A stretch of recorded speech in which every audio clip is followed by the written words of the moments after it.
నమస్తే అక్షరం కార్యక్రమానికి స్వాగతం. ఈరోజు మన అక్షరం అతిథి హుమాయూన్ సంఘీర్ గారు. ఆయన కథా రచయిత, స్క్రిప్ట్ రైటర్, నటులు కూడా. ఆయన తన రచనలకు గాను ముల్కనూరు గ్రంథాలయం వారి కథా పురస్కారం, కొలకనూరి భాగీరథి పురస్కారం ఇలాంటి ఎన్నో పురస్కారాలని ఆయన రచనలకు ఆయన అందుకున్నారు. ఈరోజు ఆయనతో మాట్లాడి ఆయన సాహిత్యానికి సంబంధించిన విషయాల్ని ఆయన మాటలను తెలుసుకుందాం. నమస్తే సంఘీర్ గారు. నమస్తే. ఇప్పటిదాకా చాలా కథలు రాశారు, వాటిని 3 సంకలనాలుగా ప్రచురించారు. అయితే కథల్లోకి వెళ్ళే ముందు అసలు కథల వైపు లేదంటే ఈ సాహిత్యం వైపు అసలుకి ఎలా వచ్చారో ఆ ప్రస్థానం గురించి చెప్పండి. ఓకే, నేను కామారెడ్డి జిల్లా గోపాల్పేట అనే గ్రామంలో జన్మించిన. చిన్నప్పటి నుంచి వ్యవసాయ కుటుంబం మాది. మా అమ్మ కూలీనాలు చేసేది. మా దగ్గర 2 బర్రెలు ఉండేవి. నేను స్కూల్కి వెళ్తూ ఆ పాలు పితికి నేను హోటల్లో పోషేస్తాం కదా, ఆ డ్యూటీ నాది అన్నట్టు. పొద్దుగాల పాలు తీసుకుపోయి హోటల్లో పోయాలి. ఆడ పేపర్ ఉంటుండే, ఒక పేపర్ ఆంధ్రజ్యోతి, వార్త, ఈ 2 పేపర్లు ఉంటుండే. అప్పుడు అట్లా పాలు పోసి వచ్చి ఆ పేపర్ చూసి నన్ను ఆకట్టుకుంది. ఆ పేపర్లో ముందు సినిమా పేజీ, ఆ సినిమా నుంచి మెల్లగా సాహిత్యం వైపు సండే బుక్ అది వస్తున్నది, ఇది ఏందో రాస్తున్నారు, ఏం లేదా అట్లా చదువుడు అలవాటైంది. అట్లా బాగా చదివి నేను ఆంధ్రజ్యోతిలో ఫస్ట్ నేను 10th క్లాస్లో ఉన్నప్పుడు ఒకటేదో వాళ్ళు ఏదో రియల్ ఇన్సిడెంట్ మీద ఒకటి రాసి పంపంటే నేను రాసి పంపితే నా పేరు మీద హుమాయూన్ సంఘీర్ 10వ తరగతి జెడ్పిహెచ్ఎస్ స్కూల్ పేరు గోపాల్పేట్, నిజామాబాద్ జిల్లా, అప్పుడు ఉమ్మడి నిజామాబాద్ జిల్లా. అట్లా పడ్డది. మా క్లాస్ టీచర్ నన్ను పిలిచి, ఏమరా నువ్వు రాస్తున్నావారా అని అన్నాడు. అంటే సార్ నేనేదో పేపర్లో చదువుతుంటే వాళ్ళు ఏదో మీకు అనుభవం అయింది రాసి పంపిమంటే నేనేదో పంపినా, ఇట్లా పబ్లిష్ అవుతుందని నాకు తెలియదు అని అనుకున్నా. అప్పటి నుంచి నాకు ఇంట్రెస్ట్ అన్నట్టు. ఇంకా చదువుడు ఎక్కువ చేసినప్పుడు నేను అంటే కథలు చదవడం, ఫస్ట్ సినిమా వార్తలు చదవడం, ఆ తర్వాత కథలు చదవడం, పోయిటరీ చదవడం, చిన్న చిన్న జోకులు చదవడం. మనం కూడా ఇట్లా ఎందుకు రాయొద్దు అని ఆ వార్తకి ఏవో జోకులని ఏవేవో రాసేవాడిని. అట్లా ప్రింట్ అయ్యేటి, అట్లా ఆంధ్రభూమి పత్రిక, ఇట్లా అన్ని చిన్న చిన్న జోక్స్ రాసేవాడిని. కట్ చేస్తే ఒక 2006లో ఎటుపాయ అని ఒక కవిత ప్రింట్ అయింది. ఆ కవిత ప్రింట్ అయిన తర్వాత నాకు ఇంట్రెస్ట్ ఇంకా పెరిగింది. బట్ నాకు ఎక్కడో నేను కవిత రాయలేనేమో అని నాకు లోపల నుంచి ఇక్కడ అనిపించేది. అందుకోసం నేను ఇంతవరకు కవితలు రాసింది చాలా తక్కువ. కథలు చదువుతుంటే నాకు ఇంట్రెస్ట్ అనిపించేది, ఇట్లా మనం కూడా రాయొచ్చు కదా, మనం చూసిన జీవితాలు చాలా ఉన్నాయి కదా, అట్లా రాయాలి కదా అని ఇంట్రెస్ట్తోని కథలు రాసి మొదలుపెట్టి ఏదో స్వప్న అని ఒక మ్యాగజైన్ వచ్చేది, దానికి పంపిన 2008లో ఫస్ట్ కథ నాది, మీ శ్రేయోభిలాషి. అది నేను ఊర్లో చూసిన ఒక ఎక్స్పీరియన్స్ని కథగా రాసిన, అది ప్రింట్ అయింది. ఇక నాకు అప్పుడు అనిపించింది నా స్ట్రెంగ్త్ కథనే, ఇంకా వేరే ఏది కాదు. అప్పటి వరకు నేను రకరకాల మ్యాగజైన్స్లలో క్రాస్ వర్డ్ అంటారు కదా, పజిల్స్, అట్లాంటి పజిల్స్ చేసేవాడిని. ఒక 7-8 మ్యాగజైన్స్లో చేసేవాడిని. ఇంకేవేవో పిచ్చి పిచ్చి రాతలన్నీ రాసేవాడిని. ఇప్పటికీ అవి తలుచుకుంటే నేను ఇంత పిచ్చిలోంచి మనం ఇప్పుడు అంటే ఇది అంటారు కదా, రాస్తూ మనం ప్రాక్టీస్ మేక్స్ అది రైటింగ్లో కూడా చాలా తప్పులు జరుగుతాయి. ఇది ప్రతి రచయితకు జరుగుతుండొచ్చు, నాకు కూడా జరిగింది. సో అట్లా నాకు ఒక సీనియర్ రైటర్ కూడా చెప్పిండు, సంఘీర్ నీ స్ట్రెంగ్త్ ఏందో అది తెలుసుకొని రాయి, ప్రతి దాంట్లో వెళ్ళిపోవద్దు, ఏదో ఒకటి పట్టుకోవాలని చెప్పిండు. అప్పుడు నాకు నేను సినిమా ఫీల్డ్ వైపు నాకు ఎక్కువ ఇంట్రెస్ట్ ఉంది కాబట్టి నాకు ఆలోచిస్తే కథనే నా స్ట్రెంగ్త్ అని అనిపించింది. సో కథే రాయాలి అని కథ మీదే కూర్చున్నా. అట్లా రాసిన 2015 వరకు బాగానే రాసిన. ఆ తర్వాత గ్యాప్ ఇచ్చిన నేను మా వేరే ఛానల్ మైక్ టీవీలో జాయిన్ అవ్వడం, ఒక 4-5 సంవత్సరాలు అక్కడ చేయడం, చాలా తక్కువ రాసినప్పుడు. ఇంక రాసి ఆ ఛానల్లోంచి బయటకు వచ్చిన తర్వాత మళ్ళీ రాయడం స్టార్ట్ చేసి పుస్తకాలు తేవడం. 3 ఇయర్స్లలో 3 పుస్తకాలు, అంటే ఇప్పటివరకు రాసినవి ఒక 30-40 కథలు అటు ఉంటాయి. ఆఫ్టర్ మళ్ళీ ఒక 5 ఏళ్ళు గ్యాప్ తీసుకుంటే ఇటు కొన్ని రాసి అట్లా అన్ని కథలు పెట్టి కామునికంతా, ఇల్లింత పనులు, మేరా బాప్ ఖయ్యం అనే 3 పుస్తకాలు రాసిన. మీరు కథలు రాయడానికి ఎలాంటివైనా ఎక్సర్సైజెస్ చేస్తారు? అంటే సాధారణంగా ఒక రచన రూపుదిద్దుకునే ముందు దానికి సంబంధించి చాలా వర్క్ ఉంటుంది, బ్యాక్గ్రౌండ్ వర్క్. సో మీరు ముఖ్యంగా కథలు రాసేప్పుడు ఎలాంటి ఎక్సర్సైజ్ చేస్తారు? నేనైతే దాన్ని ఎక్సర్సైజ్ అనను నేను. ఇప్పుడు లైక్ చలం గారిది మైదానం చదివినా అరే ఇట్లా రాయాలి కదా అని మనకు అనిపిస్తుంది. అంటే కొందరు రచయితలు రాసినవి. అండ్ అలిశెట్టి ప్రభాకర్ గారి చిన్నవి ఉంటాయి, సిటీ లైఫ్ అనేటి. ఆయన అయితే నాకు మత్తులాగా ఎక్కేసిండు. అసలు నువ్వు ఇంత బాగా రాస్తున్నాడు కదా, ఇట్లా మనం ఎందుకు రాయొద్దు? అంతే, నాకు అక్కడ టెక్నిక్స్ లేవు, ఏమీ లేవు. వీళ్ళలాగా మనం రాయాలి, వీళ్ళ ప్రజెంటేషన్ మనం ఇవ్వగలగాలి. అంటే మనం రాసింది మనం చదువుకున్నప్పుడు మనకు సాటిస్ఫాక్షన్ ఇవ్వాలి. అది కరెక్ట్ వేలో పోతుందా లేదా అని మనకు మనం జడ్జ్ చేసుకోవచ్చు. నేను అదే, ఇంకా వేరే ఏ టెక్నిక్ నేను ఫాలో అవ్వలేదు. సీనియర్ రైటర్స్ని చదివినా వాళ్ళ స్టైల్లో నేను రాయాలని అనుకున్నా, అదే రాసిన. అంటే ఇప్పుడు కొన్ని కథలు ఉంటాయి, ఈ పాయింట్ మనం చెప్పొద్దు అని దాయాలని కొంతమంది అంటారు. కానీ నాకు ఎందుకో చెప్పాలి కదా, ఇట్లాంటివి కూడా చెప్పాలి, జరగకుండా ఉంటాయేమో, అలర్ట్ చేయొచ్చేమో నాకు అనిపిస్తుంది. అట్లాంటిది కూడా నేను ఒక కథ రాసిన. అది ఇప్పుడు చెప్పొచ్చో లేదో కానీ ఆ కథ నాకు హిందీలో కూడా ట్రాన్స్లేట్ అయింది. పవిత్రం అని రాస్తే ఆంధ్రప్రభకు పంపిన, ఆంధ్రప్రభలో ప్రింట్ అయింది. నాకు వెంటనే పార్నంది నిర్మల అనే మేడం వైజాగ్ నుంచి ఫోన్ చేసి, సంగీరి కథ బాగుంది, నేను హిందీలో ట్రాన్స్లేట్ చేస్తాను. ఆమె ట్రాన్స్లేట్ చేసి 2019లో అనుకుంటా కథ ఆమె అక్కడ మ్యాగజైన్లో, ఢిల్లీ నుంచి వచ్చే మ్యాగజైన్లో పబ్లిష్ చేసింది. ఆ కథ కామునికంతలో ఉంది అది.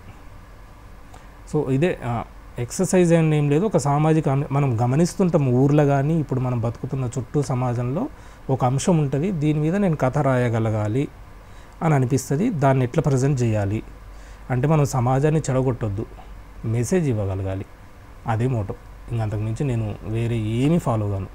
ముఖ్యంగా మీ కథలు చూసుకున్నప్పుడు పాత్రలు కావచ్చు, లేదంటే ఆ ప్రాంత ప్లాట్ కావచ్చు, ఆ ప్రాంతం ఏదైతే ఉందో ఆ ప్లాట్ చూసుకున్నా ఏది చూసుకున్నా ముఖ్యంగా తెలంగాణ మాండలికము, తెలంగాణ జనజీవనం ఇవన్నీ కూడా బాగా రిఫ్లెక్ట్ అవుతూ ఉంటాయి. సో ముఖ్యంగా భాషని ప్రధానంగా క్యారెక్టర్స్కి జోడించడానికి ఏమైనా కారణం ఉందా? ఇప్పుడు ఎల్లవ్వ మల్లవ్వ ఉంది మా ఊర్లో, ఆమె వాళ్ళది ఒక జీవితం ఉంది, ఆ జీవితాన్ని నేను కథగా రాయాలనుకుంటా. రాసినప్పుడు నేను ఎల్లమ్మ మల్లవ్వనే పెడతా అండ్ వాళ్ళు మాట్లాడిన భాషనే పెడతా. నేను ఇంక వేరే తెప్పించుకొని వాళ్ళు మాట్లాడే భాష పెడితేనే నాకు కథ ఈజీ అవుతుంది వెళ్ళడానికి.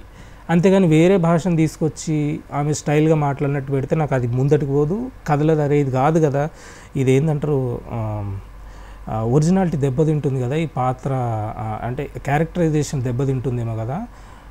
వాళ్ళు ఎట్లున్నారు ఇప్పుడు వాళ్ళ జీవన విధానాన్ని మనం అట్లే చూపిస్తున్నాం కాబట్టి మాట కూడా అట్లే వాళ్ళు మాట్లాడినట్టే చెప్పాలని నేను అనుకుంటున్నాను. కాకపోతే వివరణ మాత్రం తెలుగులో ఇస్తాను నేను, డైలాగులే మ్యాక్సిమం.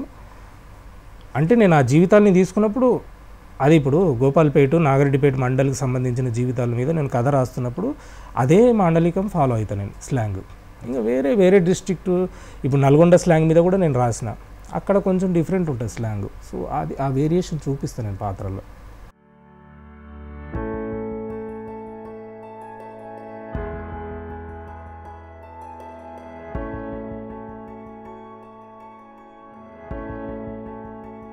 తోడు బతుకమ్మ కథ చాలా విలక్షణమైన కథ, ఈ కథ గురించి చెప్పండి. తోడు బతుకమ్మ కథ ఇది నేను ఒక సినిమాకి పనిచేస్తున్నా, అప్పుడు ఎంత 2011 అనుకుంటుంది. నమస్తే తెలంగాణ స్టార్ట్ అయింది అప్పుడు, కొత్త పత్రిక. ఏదో కథలు రాస్తున్నా పంపుతున్నా, అప్పటికి నా పజిల్స్ వేస్తున్నాడు ఎవరు, కందుకూరి రమేష్ బాబు అప్పుడు ఎడిటర్ ఆయన, నేను Allam Narayana main editor main పత్రికకి. కందుకూరి రమేష్ బాబు సారు సండే బుక్కి ఎడిటర్. నేను వెళ్ళి కలిస్తే ఆ పజిల్స్ వేశారన్న, నన్ను చాలా బాగా ఎంకరేజ్ చేశారు. అయితే కథలు రాస్తున్నా కానీ ఏ వేస్తలేడు అన్న. సర్లే అయినప్పుడు నేను ఏదో సినిమాకి డైలాగులు రాస్తున్నా, అక్కడ ఏదో ఉప్పల్ల ఆఫీస్ అది రాస్తుంటే ఐడియా వచ్చింది, అరే బతుకమ్మ మీద ఎందుకు రాదు, మా ఊర్లో జరిగిన ఒక సంఘటన నన్ను బాగా ఇట్లా పిండింది అన్నట్టు. అక్క చెల్లెలకు కొంత కల్పితం ఉంటుంది, అది ఎందుకు రాయొద్దని అట్లా అప్పుడు హ్యాండ్ రైటింగ్, నాకు టైపింగ్ రాదు. నేను టైపింగ్ ఎప్పుడు నేర్చిన 2014లో టైపింగ్ నేర్చినాను ఒక ఛానల్లో జాబ్ చేయడానికి వెళ్తే. అప్పుడు హ్యాండ్ రైటింగ్ రాసి పోస్ట్లో పెట్టి పంపిస్తే వెంటనే నాకు రమేష్ బాబు అన్న నుంచి ఒక వారం రోజులనే రిప్లై వచ్చింది, సంగీరి కథ వేస్తున్నా, మీ కథ వెనుక కథ అని కూడా ఇష్టం అప్పుడు. ఇట్లా అంటే ఈ కథ రాయడానికి ఇన్స్పిరేషన్ ఏంది, అదేంది ఇదేందని అడిగితే చెప్పిన, సరే ఇట్లా మా ఊర్లో 2 అక్క చెల్లెళ్ళు ఉండే, అంటే ఆ బావ కొంచెం కర్కశంగా ఉంటుండే, అక్కని పెళ్లి చేసుకొని కొంచెం ఆమె ప్రాణాలు పోవడానికి కారణమైంది. ఆ తర్వాత వీళ్ళిద్దరు అక్క చెల్లెలు చిన్నప్పటి నుంచి సినిమాటిక్గా ఉంటుంది, బట్ రియల్గా జరిగిన ఇన్సిడెంట్. చాలా ప్రేమగా ఉంటారు, ఒకరు బతుకమ్మ అయితే ఇంకొక ఆమె తోడు బతుకమ్మలాగా ఉంటారు. అట్లాంటి వాళ్ళు చివరికి అక్క జీవితాన్ని పంచుకుంటుంది అన్నట్టు, అంటే తోడు బతుకమ్మ వెళ్తుంది అన్నట్టు ఆమె జీవితంలోకి. అది కథ. ఆ కథ కూడా ఒక డైరెక్టర్కి నచ్చి ఉంది, దాని మీద చర్చలు నడుస్తున్నాయి. మేబీ సినిమాగా వస్తే రావచ్చు, మంచి కథ అది. సినిమా అని అన్నారు కాబట్టి నాకు ఇంకో విషయం గుర్తుకొచ్చింది. ఇప్పుడు మీరు సాధారణంగా పుస్తకంలో వేసిన కథలకి, లేదంటే మీరు సినిమాకి కావచ్చు, లేదంటే ఏదైనా అడాప్టేషన్కి రాసిన స్క్రిప్ట్కి రెండింటికి తేడా ఉంటుంది. సో మీరు ఆ తేడా ఏదైతే ఉందో ఆ తేడా గురించి చెప్పండి.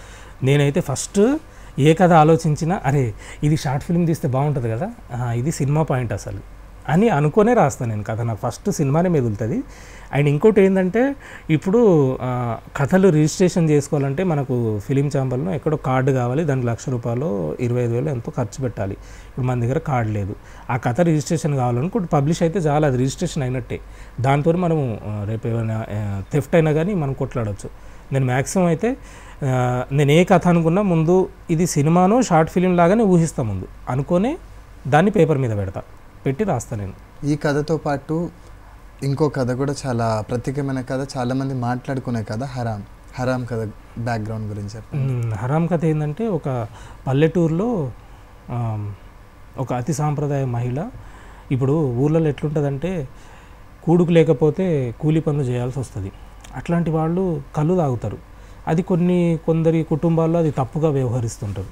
అది తప్పు కాదు అని ఒక ఆధునిక భావజాలం కలిగిన కొడుకు తల్లికి కళ్ళు తాగడం తప్పు కాదు అని కోడలు వ్యతిరేకించిన ఆమెను ఒప్పించి తాగిపిస్తాడు అన్నట్టు. అంటే సమాజం దృష్టిలో అంటే ఆ కుటుంబంలో అది ఎంత వ్యతిరేకించినా కానీ అతను తల్లి తాగుతుంది, ఆమెకి ఇష్టం కాబట్టి చేసేస్తాడు.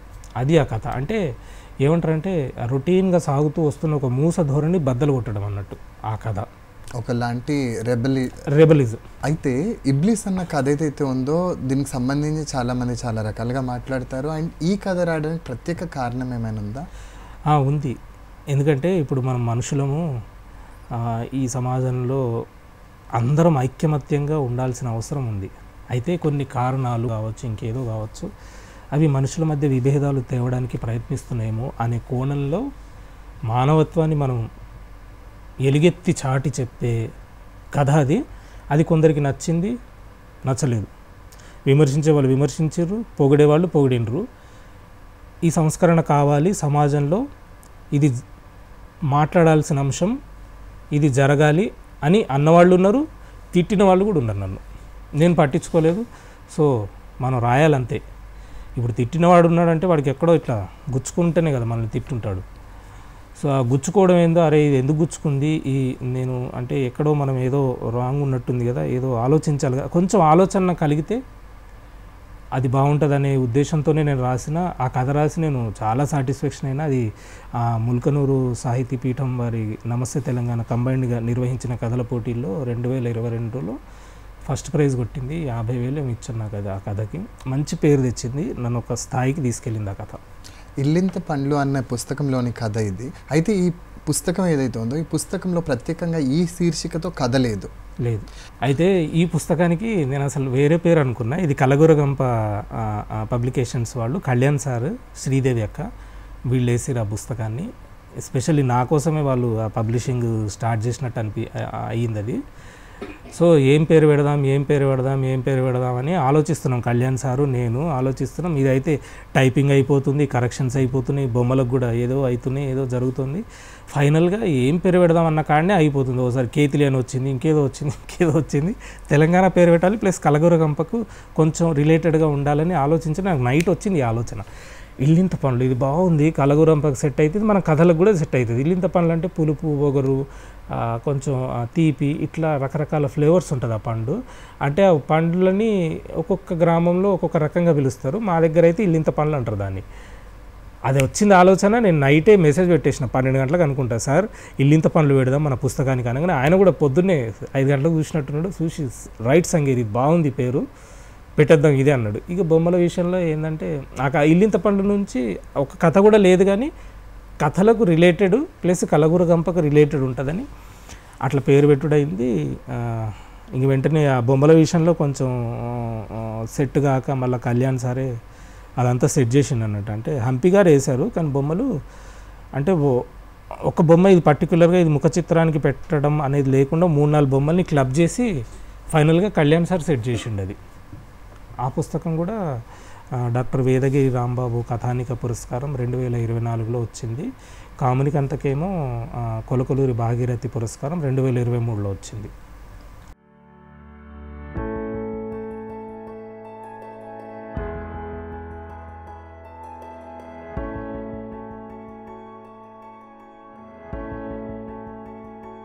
సంగీర్ గారు, ఇప్పుడు దేవుల నాయక్ అన్న కథ కూడా ప్రత్యేకమైన కథ, అదొక సంకలనంలోకి కూడా తీసుకున్నారు. ఈ కథ రాయడానికి బ్యాక్గ్రౌండ్ స్టోరీ లేదంటే మీ సర్కిల్లో ఉన్నటువంటి ఫ్రెండ్స్ ఎవరు దీనికి ఇన్స్పిరేషన్? ఇన్స్పిరేషన్ అంటే ఇప్పుడు ప్రతి కథకు ఎక్కడో ముడిసరుకు ఉంటుంది. ఇది నేను రియల్గా చూసిన కథ. అంటే ఇప్పుడు ఫర్ సపోజ్ ఇప్పుడు మనము సినిమాల్లో అయితే ఇప్పుడు కథలు థెఫ్ట్ అవుతున్నాయి అని కోర్టుల దాకా జరుగుతున్నాయి చూస్తున్నాం, మనం కొట్లాడుతున్నారు. కానీ క్యారెక్టర్లు కూడా థెఫ్ట్ అవుతున్నాయి అనే కోణంలో రాసిన కథ. ఈ కథను నాకు చంద్రశేఖర్ ఆజాద్ సార్ ముందు మాట రాస్తూ ఈ కథ గురించి ప్రత్యేకంగా రాసిండు. నాకు ఇది అన్నిట్లో కల్లా ఇది బాగా నచ్చింది అన్నాడు. అంటే కొత్తదనం ఉంది, కొత్తగా కొట్లాడొచ్చు ఇట్లా కూడా అన్నట్టు చెప్పిండు ఆయన. అయితే ఈ కథలో ఏంటంటే ఒక వ్యక్తి ఫేమ్ అవుతాడు, ఒక ఛానల్లో క్యారెక్టర్ వేసుకొని ఫేమ్ అవుతుంటాడు. అది రియల్గా జరిగిందే. అతను ఆ క్యారెక్టర్ ఇన్స్పిరేషన్ ఒక చోట జరిగింది. అట్లాంటి యాక్టింగ్ చేసేవాడు ఇంకోడు ఉంటాడు ఊరిలో. అతన్ని చూసి ఇతను యాక్టింగ్ చేస్తుంటాడు. కానీ అతనికి ఒక ఆపత వస్తే పోయి హెల్ప్ చేసి ఉండదు, ఏముండదు. సో ఇంత నువ్వు అతని వ్యక్తిత్వాన్ని నువ్వు కాపీ చేసి నువ్వు క్యారెక్టర్ లాగా మలిచి నువ్వు పేరు సంపాదిస్తున్నావు. అతనికి ఏదైనా కష్టం వస్తే నువ్వు చేయలేని ఇదిలో ఉన్నావు, ఫేమ్ సంపాదించుకున్నావు, అంత సంపాదించుకున్నావు, నువ్వేం చేయలేకపోతున్నావు. సో దీని మీద ఒక రిపోర్టరు కాపీరైట్ ఇష్యూస్, అంటే ఒక వ్యక్తిత్వానికి కూడా కాపీరైట్ ఇష్యూస్ ఉండాలి, దీని మీద కూడా వాళ్ళు కొట్లాడే ఇది ఉండాలనే కోణంలో రాసిన నేను ఆ కథ. అంటే హెల్ప్, ఇప్పుడు నువ్వు ఒక వ్యక్తిత్వాన్ని వాడుకొని నువ్వు క్యారెక్టర్గా మలుచుకొని నువ్వు ఎదిగి ఆ వ్యక్తికి కష్టం వస్తే నువ్వు ఆదుకోలేని పరిస్థితుల్లో ఉంటే నువ్వు వేస్ట్. ఇంకా అలాంటి వాళ్ళ మీద కొట్లాడొచ్చు మనము అన్న కోణంలో నేను దేవుల నాయక్ అనే కథ రాసిన. ఈ దేవుల నాయక్ అనే క్యారెక్టరు ఒక లంబాడి అతని దగ్గర అసలు ఎక్సలెంట్ టాలెంట్ ఉంటుంది. కానీ అతను తెలియకుండానే అతని వ్యక్తిత్వం కాపీ అయిపోయి వేరే ఛానల్లో వచ్చేస్తూ ఉంటుంది అది క్యారెక్టర్ లాగా. అతను తెలియదు. అతనేమో అష్టదరిద్రంలో ఉంటాడు, ఇతనేమో ఇతని వ్యక్తిత్వాన్ని క్యారెక్టర్గా చేసుకొని ఇతను క్యాష్ చేసుకుంటుంటాడు. సో ఆ డిఫరెన్సెస్ చూపించాను నేను. ఫైనల్గా ఇద్దరు యాంకర్లు కలిసి ఇతనికి దేవుల నాయక్ న్యాయం చేసే కోణంలో ఆ కథ ముగిస్తా అన్నట్టు. సంగీర్ గారు, ఇప్పుడు ఈ రెండే పుస్తకాలు కాకుండా దాదాపుగా మీరు రాసిన ప్రతి కథ కూడా ప్రత్యేకంగా నిలబడి ప్రతి కథకి పురస్కారం రావడము, పత్రికల్లో అచ్చు కావడము, విస్తృత ప్రచారం జరిగింది మీ కథలు రాసినప్పుడు. సో ఇట్లాంటి అంటే కథలు ప్రచురితం అయినప్పుడు పాఠకుల నుంచి కొన్నిసార్లు మెచ్చుకుంటారు, కొన్నిసార్లు వ్యతిరేకిస్తారు. సో అలా వ్యతిరేకించిన మెచ్చుకున్న కథలు లేదంటే మీకు బాగా మీరు రాసిన కథల్లో ప్రత్యేకంగా అంటే ఒక యాంకర్గా నాకు కొన్నే తెలుస్తూ ఉంటాయి, కానీ ఒక రచయితగా మీకంటూ కొన్ని ప్రత్యేకమైన ఇష్టాలు ఉంటాయి. అలాంటి కథ ఏమైనా ఉందా?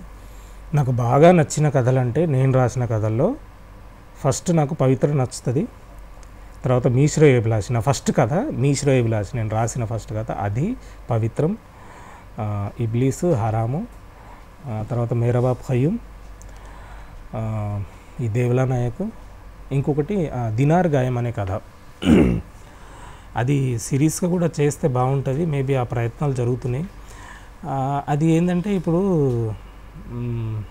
ఆ పెయిన్ ఏంటంటే ఇప్పుడు నేను ముస్లిం కుటుంబంలో పుట్టాను నేను. ఇప్పుడు చిన్నప్పటి నుంచి మన నిజామాబాద్ జిల్లా కానీ కరీంనగర్, ఈ వరంగల్, ఇటు ఉత్తర తెలంగాణ అంటారు కదా, ఈ వైపు అంతా దుబాయ్ వెళ్తుంటారు. దుబాయ్, మస్కట్, ఈ అరబ్ దేశాలకు వెళ్ళి వాళ్ళ పెళ్ళి అయిన ఒక 25 ఇయర్స్లో వెళ్ళి 55 ఇయర్స్లో రిటర్న్ వస్తారు. అంటే ఈ 25 or 30 ఇయర్స్ వాళ్ళ యవ్వనం అంతా ఆ ఎడారి దేశానికి అర్పించేస్తారు. అంటే వీళ్ళు ఇందులో కోల్పోయిన జీవితం చాలా ఉంటుంది. పెళ్లి చేసుకొని భార్యాభర్తలు ఒక దగ్గర ఉండరు, వాళ్ళ పిల్లలకు వాళ్ళ పెరుగుదలలో ఏది ఉండదు అసలు. ఫైనల్గా ఈయన ముసలోడు అయిపోయిడికి వస్తాడు. వచ్చి ఓ ఇల్లు కట్టుకుంటాడు, ఓ బిల్డింగు కడితే సంపాదించిన వాళ్ళు కట్టుకుంటారు, లేదంటే నార్మల్గానే ఉంటారు, అప్పులు తీర్చుకొని నార్మల్గా ఉంటారు. అట్లా ఉంటారు. ఒక 10-15 ఏళ్ళు బాగుంటారేమో, కథం చచ్చిపోతారు. ఏదో వస్తుంది, ముసలోళ్ళు అయిపోతారు కదా, చచ్చిపోతారు. అప్పుడు నాకు అనిపించింది, ఈయన ఏం చూసిండు లైఫ్లో, కుటుంబం కోసం ఇంత త్యాగం చేసిపోయిండు కదా, జీవితం మొత్తం అక్కడనే అర్పించిండు కదా, ఏం చూసిండు ఈయన, ఇక్కడికి వచ్చి చచ్చిపోయిండు, అయిపోయింది లైఫ్, ఇంతేనా లైఫ్, వీళ్ళ గురించి రాయాలి కదా అనిపించి నేను దినార్ గాయం అని రాసిన కథ. అంటే ఈ దినార్ గాయంలో ఎట్లుంటుందంటే ఆయన 25 ఇయర్స్లో వెళ్ళి 60 ఇయర్స్లో రిటర్న్ వస్తాడు. వచ్చిన తర్వాత ఈ 25 ఏజ్ మనస్తత్వంలోనే ఉంటాడు అన్నట్టు ఆ వ్యక్తి.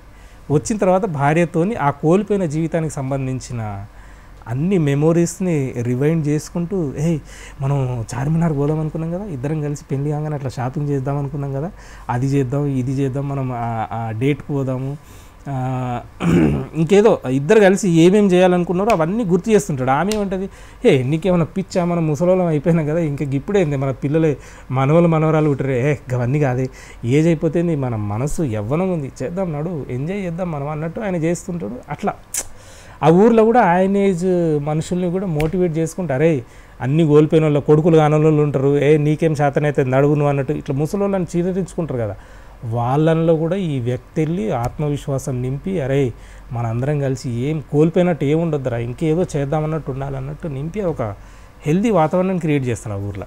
మరో కథ మేరా బాప్ ఖయ్యూమ్, ఇది పుస్తకానికి టైటిల్గా కూడా పెట్టారు. ముఖ్యంగా ముస్లిం అస్తిత్వం ఏదైతే ఉందో, లేదంటే ఒక కామన్ డైలీ జీవితం ఏదైతే ఉందో దాన్ని చాలా హృదయంగా చిత్రీకరించారు. ఆ కథ బ్యాక్గ్రౌండ్ గురించి చెప్పండి. ఇది కూడా రియల్గా జరిగిన కథ, వాస్తవ కథ, నా జీవితంలో జరిగిందనే చెప్పుకోవాలి ఈ కథని. అంటే ఇందులో ఏంటంటే ఒక కొడుకు తల్లి అస్తిత్వము గౌరవం కోసం ఒక 30 ఏళ్ల తర్వాత పోరాటం సాగిస్తారు నల్గొండ గడ్డ మీద. గడియాల్ చౌరస్తా సాక్షిగా ఖలీల్ అనే వ్యక్తి నిరాహార దీక్ష కూర్చుంటాడు. నా తల్లి అస్తిత్వం నాకు కావాలి, నా తండ్రి ఖయ్యూమ్ అని నేను నిరూపించాలి నల్గొండ గడ్డ మీద అని కూర్చుంటాడు. కూర్చుని నిరాహార దీక్ష చేస్తుంటే సినిమాటిక్గా వాళ్ళు వీళ్ళు వచ్చి బెదిరించడం. అంటే ఒక వ్యక్తికి 2 భార్యలు అనుకుంటే ఇంకో భార్య పిల్లలకు అన్యాయం జరిగినప్పుడు ఆ రెండో భార్య కొడుకు వచ్చి చేసిన పోరాటం తల్లి అస్తిత్వం కోసం. అంటే తల్లి చనిపోయింది, ఇప్పుడు భర్త చనిపోయిన తర్వాత రెండో భార్యను గెంటేస్తారు ఆ ఇంటి నుంచి. గెంటేసిన తర్వాత ఈ రెండో భార్య భర్త లేకుండా పిల్లల్ని కూలీనాలి చేస్తూ పిల్లల్ని పోషించింది. అయితే వాళ్ళ చదువుకునే జాగాలో ఎక్కడ కూడా తండ్రి పేరు లేదు. ఆమె ఏం చేసిందంటే అప్పటికి అతను గవర్నమెంట్ జాబ్ ఉంటుంది అన్నట్టు, నా భర్తలో పెన్షన్ వస్తుంది కదా, దానికోసం పోట్లాడుతుంది, కోర్టులు వేస్తుంది, కేసు వేస్తుంది. కానీ అప్పటికి ఆ పెద్ద భార్య పిల్లలు వాళ్ళు లాయర్లు అది ఇది అయి ఉండి ఈమె కేసు నీరు గార్చేసి అసలు చట్టం దృష్టిలో ఒకే భార్య ఉంది, ఇంతే పిల్లలు ఉన్నారు అన్నట్టు కేసు క్లోజ్ చేస్తారు. అప్పటి నుంచి పిల్లలకి ఏంటంటే తండ్రిది అసలు ఏమీ లేదు, అంటే స్కూల్లో లేదు, పేరు ఎక్కడ లేదు, ఓన్లీ చెప్పుకోవడానికి పేరు ఖయ్యూమ్ నాన్న అంతే, ఇంకెందులో లేడు. ఆడు బాధపడి చల్ నాకు ఎందుకు ఇది, నేను ఖచ్చితంగా నేను నిరూపిస్తా. అయితే అమ్మేమంటదంటే లాస్ట్కి బెటర్ నేను చచ్చిపోతే నాన్న పక్కన నన్ను సమాధి చేయండి అని అంటుంది అన్నట్టు. కానీ అవకాశం కూడా వాళ్ళు ఇయ్యరు అన్నట్టు, అంటే వీళ్ళని దగ్గరికి రానిస్తే వీళ్ళు ఎక్కడ ఆస్తిలో వాటా అడుగుతారనే భయం వాళ్ళకి. సో మనోడు ఏంటంటే హీరోయిక్గా వెళ్ళి ఇదంతా కాదు నేను దీక్ష చేస్తాను పోయి కూర్చుంటాడు. అప్పుడు ఒక శాంతి అని ఒక అడ్వకేట్ వస్తుంది, ఆమె ఇతని వైపు నుంచి ఆ కేసును రీటేక్ చేసి మళ్ళీ పోట్లాడితే 30 ఏళ్ల క్రితం క్లోజ్ అయిన కేసుని మళ్ళీ కొట్లాడి ఫలానా ఖయ్యూమ్ సాబ్ భార్య తాహిరా బేగం అని ఆ కోర్టు తీర్పిస్తుంది. అప్పుడు వాడు ఏమంటాడంటే ఈ కోర్టు తీర్పుని నేను ఒక మసీద్లో నేను మైక్లలో మొత్తం ఈ నల్గొండ మొత్తం వినేటట్టు నేను అనౌన్స్ చేయాలంటాడు అన్నట్టు. పర్మిషన్ ఇస్తుంది కోర్టు. అప్పుడు వెళ్ళి ఆ మైక్లో పడి మేరా బాప్ ఖయ్యూమ్ అని గట్టిగా అరుస్తాడు. అరిచిన తర్వాత ఇంకా తల్లి చివరి కోరిక ఏంది, తండ్రి పక్కన సమాధి చేయాలంటే అది లేకపోయే ఛాన్స్. అప్పుడు ఆ సమాధి మీద నుంచి ఇంత మట్టి తీసుకెళ్ళి అమ్మ సమాధి మీద వేసి ఓకే ఇంతవరకన్నా నేను చేయగలిగిన అంటే తల్లి అనుకుంటుంది అరే నా భర్త తెచ్చినట్టు, అట్లా కథను ముగిస్తున్నట్టు. సో ఇదేంటంటే కొన్ని కుటుంబాల్లో జరిగే దారుణాలు, ఏమంటారు దారుణాలే అనొచ్చు, న్యాయం చేయకపోవడం అలాంటిది. అతను ఖలీల్ అనే వ్యక్తి న్యాయం కోసం పోరాడి తల్లి చనిపోయిన తర్వాత ఆమె అస్తిత్వాన్ని నిలబెట్టడం, అది కథ. ధన్యవాదాలు సంగీర్ గారు, చాలా విషయాల్ని మాతో పంచుకున్నారు. మీ సాహిత్య ప్రస్థానంతో పాటు మీ కథలకు సంబంధించి ఆ ప్రాంతానికి కూడా మమ్మల్ని తీసుకెళ్లారు. ఇలానే మేము మరెన్నో కథలు రాయాలని మా ప్రేక్షకుల తరపున, మా దూరదర్శన్ యాదగిరి తరపున మేము కోరుకుంటున్నాం. చాలా చాలా ధన్యవాదాలు కార్తిక్ గారు. విన్నారు కదండి, ఈరోజు మన అక్షరం అతిథి సంగీర్ హుమాయూన్ గారితో మాట్లాడి ఆయన సాహిత్యానికి సంబంధించి, ఆయన జీవితానికి సంబంధించి ఎన్నో విషయాల్ని మనం తెలుసుకున్నాం. ఇదే కార్యక్రమంలో మరో అతిథితో కలుద్దాం. అంతవరకు సెలవు.